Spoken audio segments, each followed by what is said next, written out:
The 2025 NFL season is off to a hot start, as per usual. Through the first couple of weeks, there has been action left, right, and center to entertain the masses. But not every fan base is having the best time with what's happening to their favorite teams. And for some, like the good folks out in Cincinnati, it goes beyond the win-loss column. As, they've lost their franchise quarterback Joe Burrow yet again to a long-term injury. And if you dive into the patterns, well, there is reason to believe that things could get worse. Way worse. Before anything ever gets better. What if I told you that Burrow's career is playing out like a heartbreaking movie that we've already seen? Same script, different actor, but here are the bullet points. A generational quarterback dragged down by constant hits, a broken body, and a front office that couldn't quite keep him safe. And for the closing scene, there's no Super Bowl parade, but instead a stunning early retirement speech that leaves fans shook, angry, and asking, what could have been? Here's the thing. If you look closely enough, his story is starting to mirror Andrew Luck's in ways that are borderline creepy.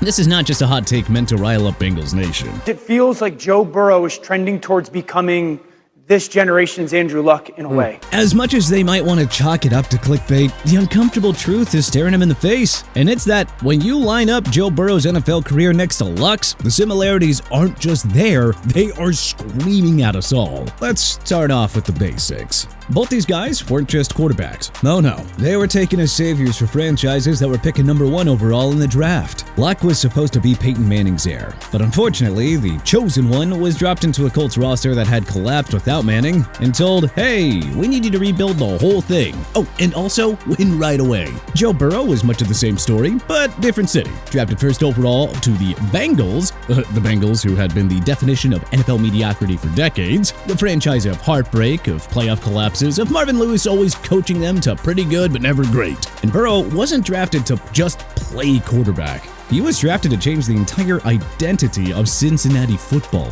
And what's crazy is that they were both able to deliver. Luck immediately dragged the Colts back to the playoffs, 4 Pro Bowls in his first 6 seasons, an AFC Championship appearance. He was everything that Indy could have asked for. And Burrow, pretty much same deal. Took the Bengals to a Super Bowl in his second season, made them a perennial contender in the AFC, gave the city swagger that it hadn't felt since, honestly, ever. Both men carried their franchises not just with their arms, but also with their bodies, taking hit after hit because they just refused to give up on plays, standing tall in collapsing pockets because they believed that they could make something happen.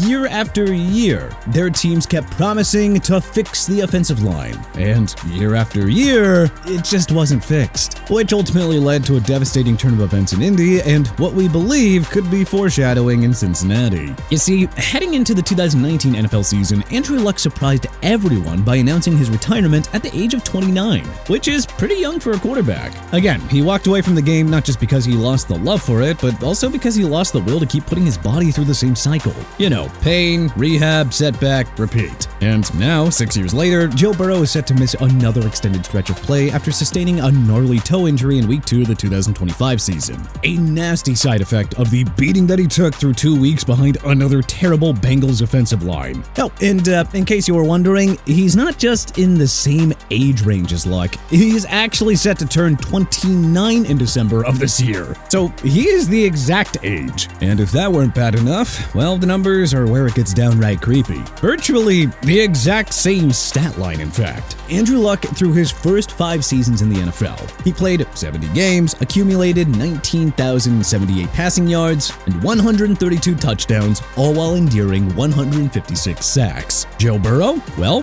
he's actually taken a more severe beating through 69 games, taking 196 sacks while putting up 19,000 yards and 140 touchdowns. That is still kind of insane though. Nearly identical production in yardage and touchdowns. Nearly identical number of games played. But where Burrow separates himself, and not exactly in a good way, is in the punishment column. In essentially the same span of time, Burrow has been sacked 40 more times than Luck. That's not just a number, it's a representative of how many times Burrow's body has been driven into the ground. Ribs compressed, legs twisted, head bouncing off turf. And that doesn't even account for the hits that he's taken that didn't end in sacks. Which, speaking of, what might be the only bright side for Bengals fans is that if you go by the advanced advanced metrics, Luck might have gotten beaten up a little bit worse than Burrow has to date. Luck took 628 QB contacts to Burrow's 634, though that's only because the Colts fed him to the wolves more than Cincy has done with its franchise quarterback, as the contact percentage and pressure percentage are also both identical, with Luck's sitting at 21 and 28%, while Joe's is at 20 and 27% respectively. Now, before you get on your high horse and talk about how much money these guys made and how they're football players and contact is all a part of the game, let's look at the reality of the situation. Yeah, absolutely. Of course, football is a physical sport and players get injured and beat up all the time. But NFL quarterbacks are not supposed to live like this. Seriously, you'll look at Tom Brady and see a guy that had an offensive line that was basically a fortress for 2 whole decades. You look at Patrick Mahomes now, and sure, he scrambles, but Kansas City continues to invest heavily to make sure that he isn't getting pummeled each and every week. Even up-and-coming teams like the Los Angeles Chargers continue to emphasize the importance of protecting their young star quarterback, one Justin Herbert, with coach Jim Harbaugh telling the media essentially keeping Herbert healthy is a focal point of their team's strategy across the board. Literally, all of the most competent franchises in the NFL understand this. But for Burrow and Luck, well, they've been fighting uphill battles since day one, just because of how delusional and short-sighted their franchise's front offices were and are. And eventually, no matter how tough you are, no matter how much mental grit you've got, your body's gonna tap out. Because this just goes well beyond missing time and the frustration of not playing. There is a huge mental and physical toll that is paid behind the scenes, which cause fans to often forget the part of this process. You know, the endless rehab to get back onto the field. Luck actually talked openly about this when he retired. How it wasn't just the pain of the injuries, it was more the grind of coming back from them. The surgeries, the therapy, the hours in the pool, the hours stretching, the frustration when you thought you were good to go and then have a setback. Well, Burrow's been living that grind now. Every offseason, it feels like he's rehabbing something instead of training. ACL tear, MCL sprain, calf strain, wrist, toe. Each and every time he's been asked to come back and be the same savior again and again and again. Each time, he's pushed himself through it. But honestly, how many more times can he keep doing it? At some point, we're going to have the conversation about Burrow not being available to the Bengals as much as he needs to be. How many more summers can he realistically spend in a training room instead of building chemistry with his receivers? How many more times can he go through the cycle before he just says, I'm done? The smart money says this year is the straw that breaks the camel's back. Especially if he endures another setback once he returns from the toe injury later in the year. It's honestly hard to imagine him wanting to pick up the pieces yet again after that. And it's a very real possibility. So let's play it out. Let's say Joe Burrow comes back late this season because Jake Browning has managed to keep the Bengals in playoff contention. With his eye on another run at glory, he forces his way back onto the field for a crucial December game. He's rusty, he's frustrated, he takes more hits, and bam, next thing you know, he's on the cart yet again. Then comes the offseason, another round of rehab, another round of questions about his durability,